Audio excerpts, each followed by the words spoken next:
Good afternoon. It's Stacey Sanderson with Sanderson Psychotherapy and Inquire Within Holistic Coaching.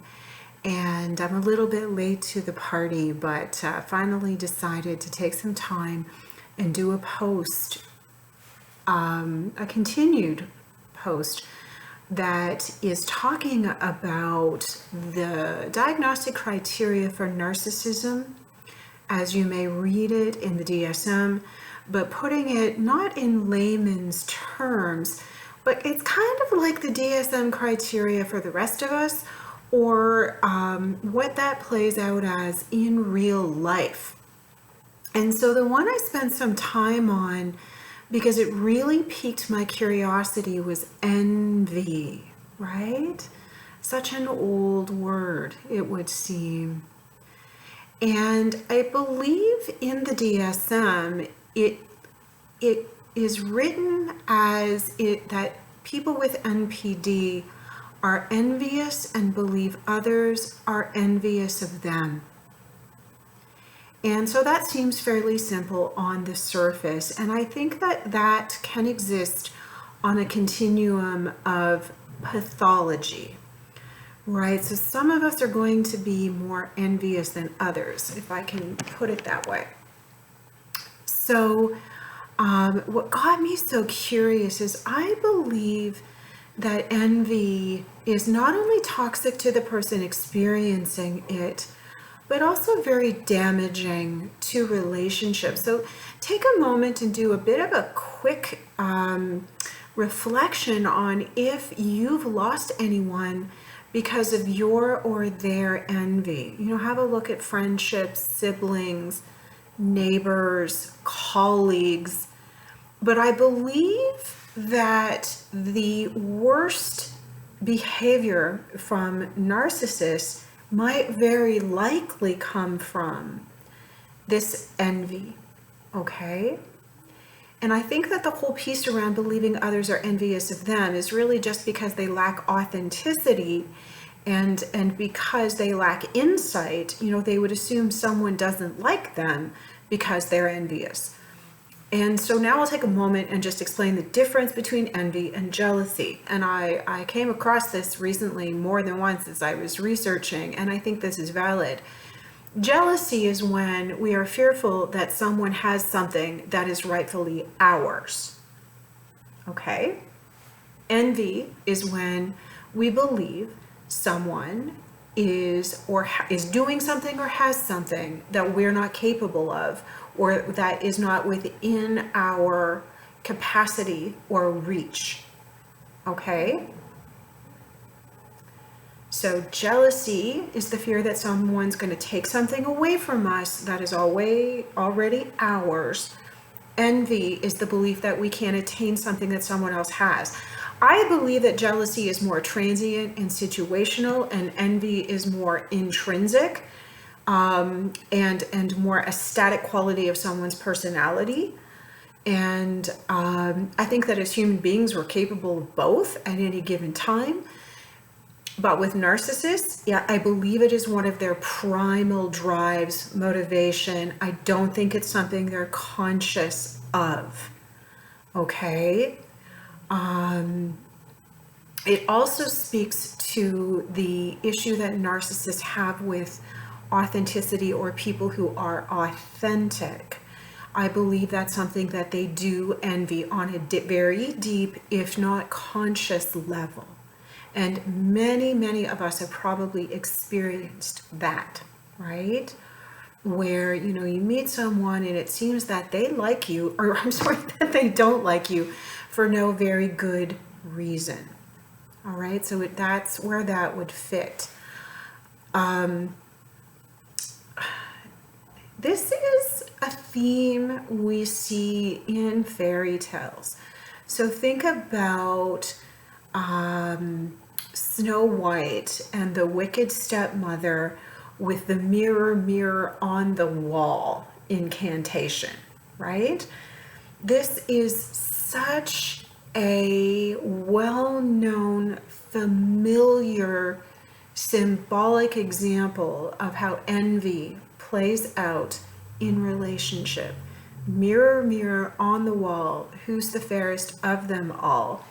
I can only reflect back on myself. Is there anyone out there who is better than me? And remember, narcissists' defense survival mechanism is that they are special and that they maintain that special status or that unique status. So envy is like this distant early warning signal that they're not as special as they may have thought. And I believe that it is the tiny tear in the fabric of so many relationships. I think people are more likely to say that they're jealous than they're envious. Not that everyone kind of gets the definition, but beyond definition, I believe that they'd be more open about expressing, right, their jealousy, right? So if I met a friend and she had the very jacket that I wanted, or it looks really good on her, I might say, oh, I'm really jealous of that. But if she bought a jacket that I can't afford, that's way out of my price range, then I might feel envious. That's the difference. So what got me taking this deep dive into looking at envy is all of the behavior that goes along with it, which lines up with a lot of our interactions with toxic people. And I'm going to say here, envy can also show up in non-toxic and narcissistic people, which is one of the reasons why I was so interested in this. So when someone is envious, they will give you false praise or compliments that don't seem sincere. They will talk about you behind your back. They will take away any kind of credit. So these are the folks who say, oh, you slept your way to that job. Right? Sorry, that came out wrong. People who think that you slept with people to get a particular job. These are people who will say, well, that's easy. Anyone can do it. These are folks who seem to not like you for some reason all of a sudden. Envy can show up, and this is the one that really interests me. Envy can show up as someone copying you. And this can be as simple as, someone, kind of jacking your style, all the way to someone plagiarizing your work and taking credit for your work. And I don't find that particularly flattering. And I find that quite, to me, that's quite pathological. What I really find interesting is if someone, doesn't really even give you the time of day and they're copying you. I find that interesting.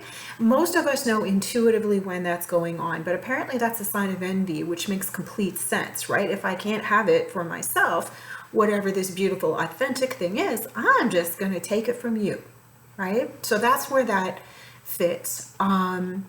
When people are envious, they may launch a smear campaign against you.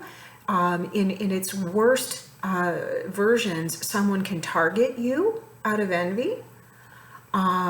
There can be isolation. So if you're within a social group or a friend group or a work group and someone is envious of you, they may target you in a very negative way, but they may also isolate you. You may be left out of social invitations, meetings, communication, memos. There can be a level of personal and professional sabotage that goes on. I'm just working my way down the list. People who are envious can seem withdrawn, sullen. Envy, I believe, has a connection to depression. Not that I think that people who struggle with depression are envious, not at all. I've never encountered that. But I think the people who are envious do also then experience low mood, right? Imagine carrying around that kind of toxic emotion, right? So people who are envious by nature most definitely do not have secure self or soul esteem. Their value is not intrinsic to them. It comes from competing with other people, right? Yes, that's narcissistic by nature, but I believe that shows up in people who are not narcissistic. I saw a Facebook post earlier today of other performers watching Nicki Minaj perform on stage, and the look on their faces was really interesting, right? They weren't clapping, they weren't dancing with her, they weren't singing with her. It was something really, really toxic. So we have all of these examples of this all around us all the time, whether we like it or not. What else do I want to say about signs that someone is envious? I think most of us know it. We feel it, we sense it. But what's important and compelling is that envy is something that really drives disconnection. Not being happy for someone drives disconnection. And in its worst forms, it shows up, for example, in mother-daughter relationships, in friendship, in siblings, in the people who we think should love us, right? It can show up and be, in the truest sense of the word, quite toxic. So let me know what you think about this. If you have any questions, go on and have a look at my new website. I posted the link to the new website and branding. Should the spirit move me, I may come up with another post about this. Thinking about maybe how we work with envy if it comes up in us. So I hope this has been interesting and thought-provoking. Please like, comment, subscribe, keep the conversation going, and I wish all of you a beautiful day. As here in Ontario, we're waiting for spring to come. Take good care. Bye for now.